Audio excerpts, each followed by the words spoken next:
یا بنی اسرائیل اذکروا نعمتی التی انعمت علیکم وَأَوْفُوا بِعَهْدِي أُوفِ بِعَهْدِكُمْ وَإِيَّايَ فَارْهَبُونِ وَآمِنُوا بِمَا أَنزَلْتُ مُصَدِّقًا لِمَا مَعَكُمْ وَلَا تَكُونُوا أَوَّلَ كَافِرٍ بِهِ۔ دیکھو تم تو نبوت سے واقف، تم کتابوں سے واقف، تم شریعت سے واقف، تم ابراہیم کے جاننے والے، تم اسحاق کے اور موسیٰ کے اور عیسیٰ کے جاننے والے، تم تو سب کچھ جانتے ہو، تمہیں تو فوراً ماننا چاہیے۔ وَلَا تَكُونُوا أَوَّلَ كَافِرٍ بِهِ، تم اس اسلام کے لیے انکار کرنے والوں میں سب سے آگے تو نہ ہو جاؤ۔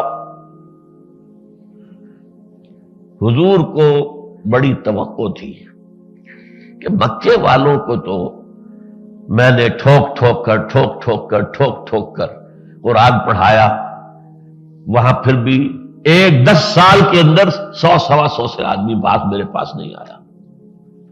یہ نوٹ کر لیجیے، 10 سال کی محنت شاقہ حضور صلی اللہ علیہ وسلم،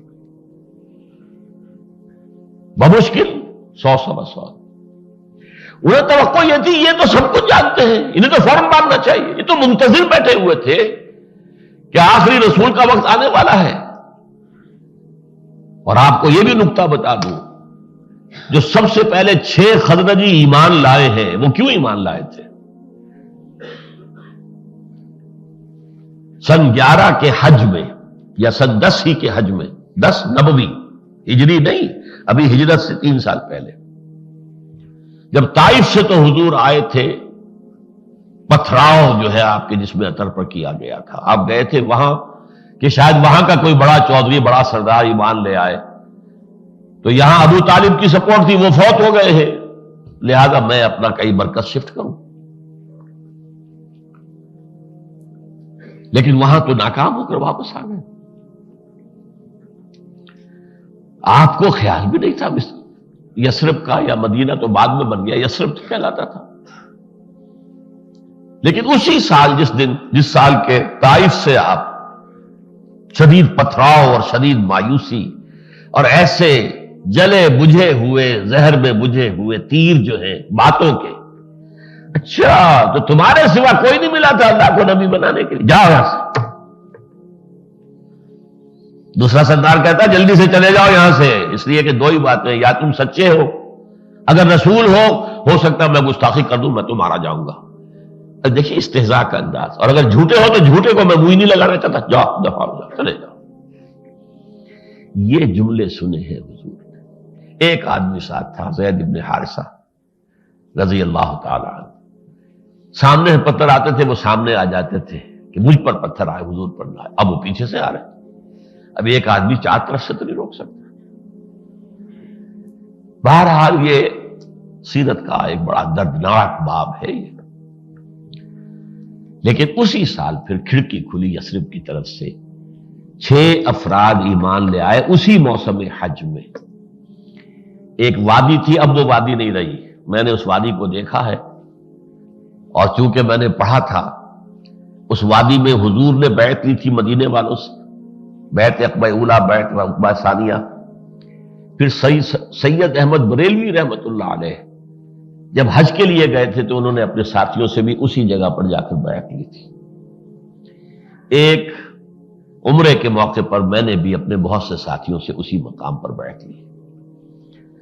کسی وادی تھی جو مینا کی وادی کے اور اس کے درمیان ایک پہاڑی کھڑی ہوئی تھی، اب وہ مینا کو چوڑی کرنے کے لیے وہ پہاڑی ختم کر دی گئی، تو وہ مینا ہی کا حصہ بن گئی ہے، تو وہاں پر ترکوں نے ایک مسجد بنا دی تھی کہ یہ جگہ تھی جہاں پر حضور نے بیعت لی تھی صحابہ سے پہلی مرتبہ سن 74 میں۔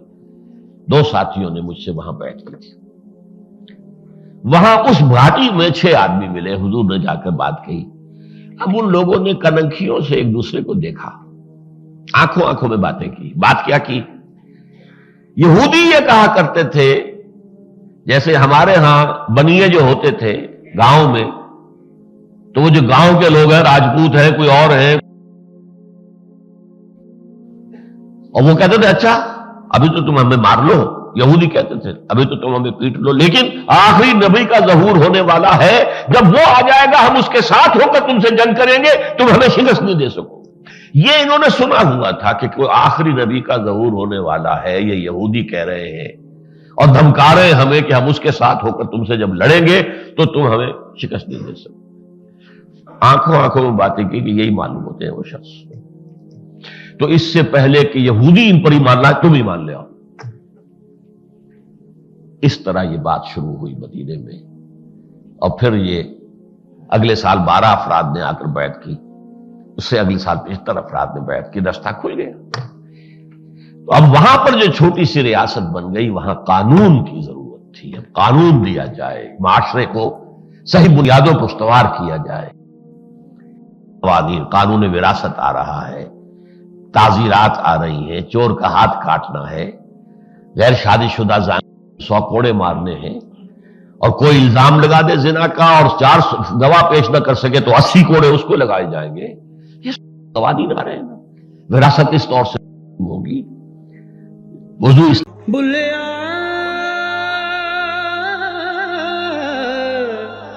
کی جانا میں